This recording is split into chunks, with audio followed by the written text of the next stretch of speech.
ധനുമാസത്തിലെ തിരുവാതിര ദിവസം കേരളത്തിലെ ഹിന്ദു സ്ത്രീകൾക്ക് വളരെ വിശേഷമാണ്.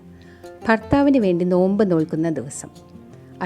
അതിലേറെ വിശേഷമാണ് അന്നുണ്ടാക്കുന്ന തിരുവാതിര പുഴുക്ക്. ആചാരത്തിൻ്റെ ഭാഗമായിട്ടല്ലെങ്കിലും ഈ വിഭവം ഒന്ന് പരീക്ഷിച്ചു നോക്കൂ.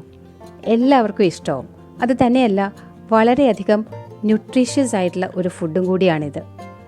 നമ്മുടെ നാട്ടിലുണ്ടാവുന്ന ഇത്തരം കായ്കനികളൊക്കെ വർഷത്തിലൊരിക്കലെങ്കിലും കഴിച്ചിരിക്കണ്ടേ?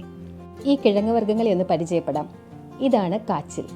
ഈ കാച്ചിൽ തിരുവാതിര പുഴുക്കിലെ ഒരു മെയിൻ ഐറ്റമാണ്. ഇതല്പം കൂടുതലുണ്ടാവുന്നതാണ് നല്ലത്. പിന്നെ വേണ്ടത് നമ്മുടെ ചേന. അത് എല്ലാവർക്കും പരിചയമുള്ളതാണ്. ഇത് ചേമ്പാണ്.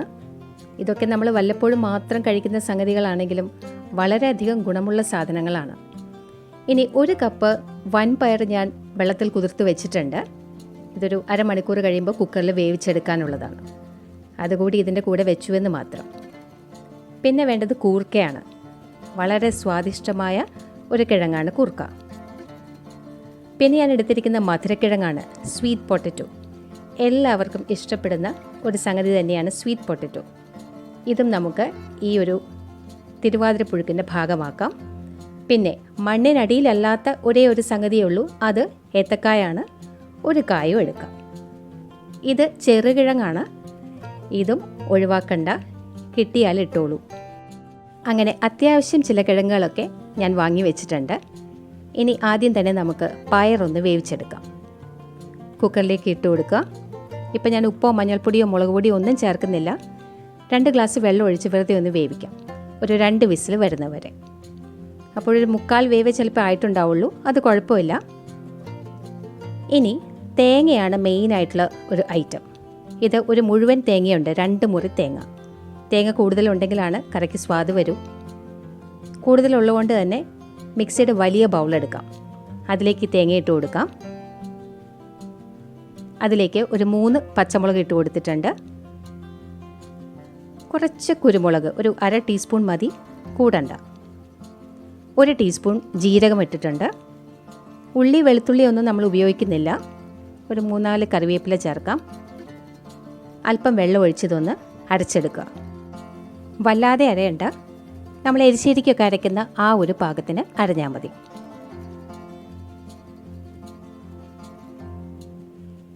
ഇനി അടുത്ത പരിപാടി നമ്മുടെ കുക്കറിൽ എന്തായെന്ന് നോക്കാം. പയർ ഒരു 3/4 വേവ് ആയിട്ടുണ്ട്, പാകത്തിന് വെന്തിട്ടുണ്ട്. ഇനി ഇതിൻ്റെ കൂടെ നമ്മൾ കട്ട് ചെയ്ത് വെച്ചിരിക്കുന്ന എല്ലാ കിഴങ്ങുകളും ഇട്ട് കൊടുക്കാം. കണ്ടോ, എല്ലാം ഞാൻ അല്പം വലിയ കഷ്ണങ്ങളായിട്ട് കട്ട് ചെയ്ത് വെച്ചിട്ടുണ്ട്. അല്ലെങ്കിൽ വെന്ത് വല്ലാതെ ഉടഞ്ഞു പോവും. ഇതെല്ലാം കുക്കറിലേക്ക് തന്നെ ഇട്ട് കൊടുക്കാം. ഇനി ഇത് മുങ്ങിക്കിടക്കാൻ ആവശ്യത്തിനുള്ള വെള്ളം ഒഴിക്കണം. ഈ കിഴങ്ങളുടെ ആ ഒരു ലെവലിൽ വെള്ളം ഒഴിച്ചാൽ മതി. ഇനി നമുക്ക് ആവശ്യത്തിനുള്ള ഉപ്പും മഞ്ഞൾപ്പൊടിയും മുളക് പൊടിയൊക്കെ ചേർക്കാം.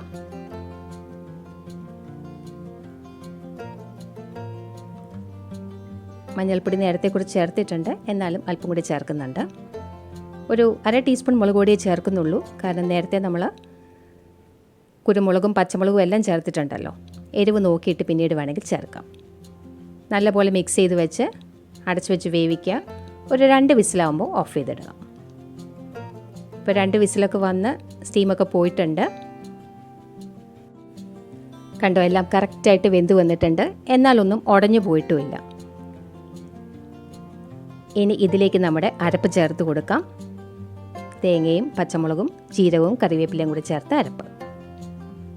ഇത് കൂടെ മിക്സ് ചെയ്ത് വരുമ്പോൾ വെള്ളമെല്ലാം നല്ല കറക്റ്റ് ആയിക്കോളും. എന്നിട്ട് ഒന്നും കൂടി തിളപ്പിക്കുക. തേങ്ങ ഒന്ന് വേവണമല്ലോ. അല്പം ഉപ്പും മുളക് പൊടിയും കുറവായതുകൊണ്ട് ഞാനിപ്പോൾ ചേർക്കുന്നുണ്ട്. അത് നോക്കിയിട്ട് വേണ്ട പോലെ ആഡ് ചെയ്ത് കൊടുക്കാം.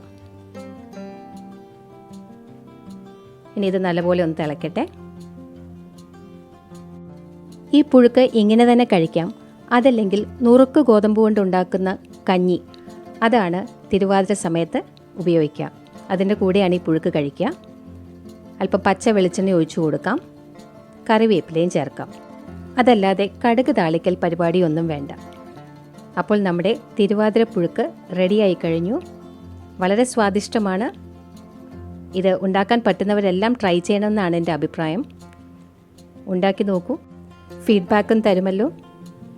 അപ്പോൾ ഈ തിരുവാതിര പുഴുക്ക് എല്ലാവരും ആസ്വദിച്ച് കഴിക്കുമെന്ന് വിശ്വസിക്കുന്നു. Thank you for watching.